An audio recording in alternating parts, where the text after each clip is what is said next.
രാഷ്ട്രപതി ഇറങ്ങിയ ഹെലികോപ്റ്ററിന്റെ ടയറുകൾ കോൺക്രീറ്റിൽ താഴ്ന്നു. പോലീസും ഫയർഫോഴ്സും ചേർന്ന് തള്ളി നീക്കി. നിലയ്ക്കലിലെ ലാൻഡിംഗ് മാറ്റിയതോടെ രാവിലെയാണ് പ്രമാടത്ത് കോൺക്രീറ്റ് ഇട്ടത്.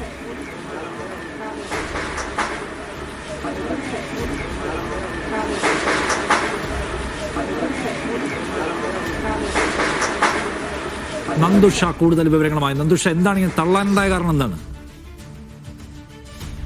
നിലയ്ക്കലിലായിരുന്നു രാഷ്ട്രപതിയുടെ ഹെലികോപ്റ്റർ ലാൻഡ് ചെയ്യാനുള്ള സ്ഥലം തീരുമാനിച്ചിരുന്നത്. എന്നാൽ കാലാവസ്ഥ മോശമായതിനെ തുടർന്ന് പെട്ടെന്ന് പ്രമാടത്തേക്ക് ലാൻഡിംഗ് മാറ്റേണ്ടതായി വന്നു. ഇതിന്റെ ഭാഗമായി ഇന്നലെ രാത്രിയിലും ഇന്ന് പുലർച്ചെയുമൊക്കെയാണ് ഈ കോൺക്രീറ്റ് ഈ ഹെലിപാഡുകൾ കുഴച്ചിടുന്ന ഒരു ഇതുണ്ടായത്. അപ്പോഴത്തേക്കും ഇത് സെറ്റ് ആവാനുള്ള സമയമാണ്, അതായത് കോൺക്രീറ്റ് ഉറയ്ക്കുന്ന ആ സമയം വളരെ കുറച്ച് മാത്രമേ കിട്ടിയുള്ളൂ. അതുകൊണ്ടാണ് ഹെലികോപ്റ്റർ അതിൽ താഴ്ന്നു പോകാനുള്ള ഒരു സാഹചര്യം ഉണ്ടായത്. ഉടൻ തന്നെ സമീപത്തുണ്ടായിരുന്ന പോലീസും ഫയർഫോഴ്സ് അംഗങ്ങളും ചേർന്ന് ഹെലികോപ്റ്റർ തള്ളി നീക്കി.